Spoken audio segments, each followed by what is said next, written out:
गुंजाइश नहीं छोड़ी। हुजूर अकरम सल्लल्लाहु अलैहि वसल्लम ने फरमाया कि अशद्दुल अज़ाबी यौमल क़यामत अल मुसव्विरून, क़यामत के दिन सबसे ज़्यादा जिन लोगों को अज़ाब दिया जाएगा वो लोग होंगे कि जो क्या दुनिया में तस्वीरें बनाते हैं।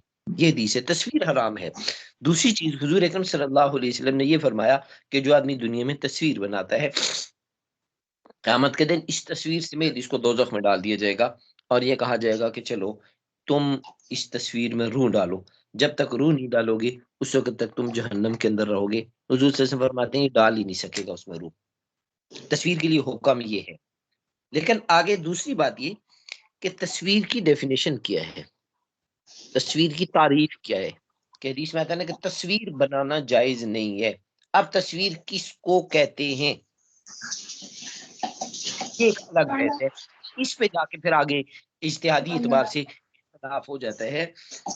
उलमाए अजम उलमाए अजम यानी हमारा जो हिंदुस्तान का उलमा है, ये हज़रात इनके अंदर और उलमाए अरब के अंदर तस्वीर की तारीफ के ऊपर थोड़ा-सा फ़र्क आता है कि तस्वीर के अंदर कौन-कौन सी चीज़ें शामिल होती हैं।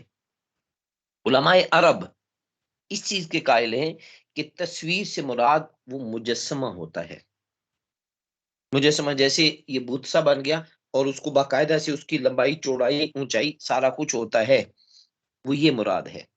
और इस तरह के मुजस्समे बना के यानी तराश के जिसको कहते हैं ना दूसरे अल्फाज में कहें कि तराश-तराश के किसी चीज़ को पत्थर को तराशा या संगमरमर को तराशा या किसी चीज़ को बना के ये जो ढांचा बना दिया जाता है, जैसे डेकोरेशन पीस के तौर पर आप देख रहे हैं, को घोड़ा बना हुआ है, ये गुड़िया बनी हुई है, ये वो चीज़ें ये तस्वीर के अंदर आती हैं। इसके ऊपर बिल इत्तेफ़ाक मसला है कि ये तस्वीर के हुक्म में आती हैं। चाहे डेकोरेशन पीस की सूरत में हो या किसी भी सूरत में ये जो मुजस्समा सा बना के कर दिया। ये उलमाए अरब फरमाते हैं कि तस्वीर से मुराद ये है। इसके अलावा आगे जो थोड़ी-सी इसके अंदर तब्दीली आ गई कागज़ के ऊपर प्रिंट होने वाली तस्वीर या कागज़ के ऊपर बनने वाली तस्वीर जो है, ये उलमाए अरब इस चीज़ के कायल हैं कि ये वाली तस्वीर, तस्वीर के हुक्म के अंदर नहीं आती क्योंकि इसको तराश के नहीं बनाया गया, कैमरे के ज़रिए से बनाया गया। और फिर आज के दौर के अंदर ये तस्वीर की एक और सूरत आ गई है और वो है डिजिटल तस्वीरें जितनी भी हैं, इलेक्ट्रॉनिक मोबाइल की सुनी जिसको आप आसान अल्फाज में कहें कि पेपर सॉफ्टवेयर के अंदर जो आती हैं, हार्ड कॉपी के अंदर नहीं है। आपने उसका प्रिंट नहीं निकाला, कागज़ के ऊपर या गत्ते के ऊपर या किसी चीज़ पे प्रिंट आउट नहीं हुई। आपके मोबाइल में है, लैपटॉप में है, कैमरे में है, किसी चीज़ में भी है, वो इलेक्ट्रॉनिक की शेप में है, सॉफ्ट कॉपी के अंदर है ये। इनको ये बन गई हैं। उलमाए अजम यानी अजम का जितना भी अहले अजम हैं, ये उलमा इस चीज़ के कायल हैं कि जिस तरीके से मुजस्समा वाली तस्वीर नाजायज़ है, इसी तरीके से प्रिंट हुई हुई तस्वीर, हार्ड कॉपी जो होगी, वो वाली भी नाजायज़ है।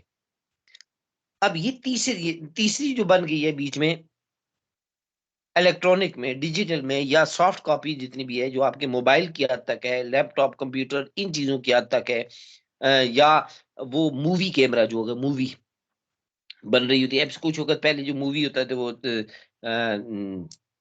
सीडी वगैरह या इन चीज़ों के अंदर या इस तरह जो जो इस्तेमाल हो रही थी, ये वाली तस्वीर प्रिंट नहीं हुई हुई, मुजस्समा भी नहीं है, इसलिए ये नहीं है। अब इस बुनियाद के ऊपर अगर आप देखें, तो उलमाए अरब और उलमाए अजम के दरमियान जो चीज़ बन गई है, वो 3 सूरतों पे बन गई है। एक सूरत तो ये है कि मुजस्समा की सूरत में तस्वीर है, तराशी हुई। ये तो बिल इत्तेफ़ाक अहले अरब और अहले अजम सब के नज़दीक नाजायज़ है। इसके हराम होने में कोई इख्तिलाफ नहीं है। दूसरी सूरत ये बन गई है कि जो डिजिटल कैमरे की सूरत में आती है, सॉफ्टवेयर में, इसके बारे में उलमाए अरब बिल इत्तेफ़ाक कायल हैं कि ये जायज़ है, इसमें कोई हर्ज नहीं है। ये क्यों हर्ज नहीं है? कि ये तस्वीर की डेफ़िनेशन में नहीं आती है। तस्वीर हराम है, लेकिन तस्वीर की डेफ़िनेशन में नहीं आती है। और दूसरी उलमाए अरब तो बिल इत्तेफ़ाक इस पे हैं, लेकिन उलमाए अजम में बिलख़ुसूस हमारे पाकिस्तान, हिंदुस्तान के उलमा में से अक्सरियत इस चीज़ की कायल है कि ये भी तस्वीर की डेफ़िनेशन में नहीं आती। लिहाज़ा कोई आदमी मोबाइल कैमरे से या मूवी कैमरे से अगर कोई आदमी इस तरह से तस्वीर یا مووی بنا لیتا ہے. مووی بھی اصل میں تصویر ہی ہوتی ہے. وہ کیمرہ اتنی تیزی سے چل رہا ہوتا ہے کہ ایک سیکنڈ میں بہت ساری تصویریں بنا دیتا ہے. تو آدمی دیکھ ہی رہا ہوتا ہے کہ یہ چلتا دکھا رہا ہے، حالانکہ وہ بہت ساری تصویریں ہوتی ہیں، الگ الگ ایک ایک تصویر ہوتی ہے وہ.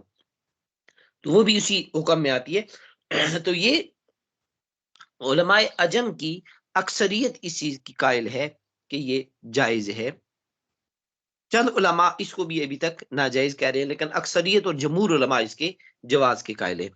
اب تیسری تصویر درمیان میں رہ گئی ہے، جو مجسمے کی شکل میں بھی نہیں اور اس شیپ میں بھی نہیں آئی ہے، ڈیجیٹل میں بھی نہیں ہے، الیکٹرانک میں بھی نہیں ہے. وہ ہارڈ کاپی کے اندر آ گئی، پرنٹ نکل آیا اس کا، کاغذ کے اوپر، گتے کے اوپر، کسی بھی چیز کے اوپر پرنٹ نکلوا لیا اپنے. اب یہ نہ مجسمہ ہے اور نہ یہ سافٹ کاپی ہے. اب یہ درمیان میں تیسری چیز ہے. اس کے بارے میں علماء عجم یہ فرماتے ہیں کہ یہ ناجائز ہے، اور علماء عرب اس چیز کے قائل ہیں کہ یہ جائز ہے. اب اس کے بارے میں اختلاف ہے کہ یہ جائز ہے، یہ جائز نہیں ہے. ان کے دلائل اپنی جگہ، ان علماء کے دلائل اپنی جگہ. اس تصویر کو جو پرنٹ ہو رہی ہوتی ہے، اس پرنٹ ہونے والی تصویر کے بارے میں محتاط طریقہ یہی ہے کہ چونکہ بعض کے نزدیک مطلقاً جائز ہے، بعض کے نزدیک مطلقاً ناجائز ہے، تو ایسی صورت میں اس طرح کی تصویر سے بندے کو احتیاط ہی کرنی چاہیے کہ نہ بنوائی جائے. اب یہ والی جو چیز ہے الیکٹرانک میں آ گئی ہے، اس کے بارے میں اختلاف اس درجے کا نہیں ہے، تو اس وجہ سے اس کو بنا لیا جائے تو اس میں حرج نہیں ہے. تیسری چیز ایک اور ذہن میں رکھیے کہ فقہ کا ایک اصول ہے کہ اگر ایک مسئلے کے اندر مجتہدین کا اختلاف ہو جائے، مجتہدین کی بات، میری اور آپ جیسے بندوں کی بات نہیں ہو رہی ہے، مجتہدین کا اور فقہا کا کسی مسئلے کے اندر اگر اختلاف پیدا ہو جائے، تو صورت میں اس چیز کے اندر تھوڑی سی نرمی پیدا ہو جاتی ہے، تھوڑی سی اس کے اندر نرمی پیدا ہو جاتی ہے. اب یہی صورت ہے یہاں پرنٹ ہونے والی تصویر کے اندر عرب اور عجم کے علماء کا اختلاف ہے. تو اب یہ والی تصویر، اس میں جو حضرات یہ کہتے ہیں کہ حرام ہے بھی، جو کہتے ہیں یہ حرام ہے بھی، یہ بھی اس درجے کی حرمت اس میں نہیں ہوگی جس درجے کی مجسمے کے اندر ہے. لیکن بہرحال اگر وہ اس کو حرام کہا جائے گا تو اس کو کم از کم مکروہ کے زمرے کے اندر کم از کم لیا جائے گا. یہ پرنٹ ہونے والی کی بات ہے. یہ جو تیسرے درجے پہ آ گئی الیکٹرانک میں، یہ اس میں کوئی حرج نہیں ہے. یہ ہے تصویر بنانا. آپ نے کسی چیز کی بھی بنا دی، موبائل تھا ہاتھ میں، چلتے ہوئے آپ نے کسی کی بھی بنا لی، یہ بنانے میں کوئی حرج نہیں ہوگی. اب تصویر بنانے کے گناہ میں شامل نہیں ہوگی. دوسری چیز آ گئی اس میں، اب اس تصویر کو دیکھنا، اس کی کیا حکم ہوگا؟ انسان جس چیز کو براہ راست دیکھ سکتا ہے، لائیو آپ جس چیز کو دیکھ سکتے ہیں، اس چیز کی اس طرح سے الیکٹرانک کے اندر بنی ہوئی تصویر، اس کو بھی آپ کے لیے دیکھنا درست ہوگا. اور جس چیز کو لائیو دیکھنا آپ کے لیے جائز نہیں ہے، اس کو اس طرح سے اس کی تصویر بنا کے یا اس کی ویڈیو بنا کے یہ بھی دیکھنا درست نہیں ہوگا. اسلام نے جس چیز کو دیکھنا جائز قرار دیا ہے، اس کو، اس کی تصویر یا اس کی ویڈیو دیکھنا بھی آپ کے لیے جائز ہوگا. اور جس کو دیکھنا جائز قرار نہیں دیا ہوا، اس کی ویڈیو دیکھنا بھی جائز نہیں ہوگا. یہ ہے اس کا پورا اصول. اب اس کے اندر اگر مزید کچھ سوالات ہیں تو آپ پوچھ لیجیے.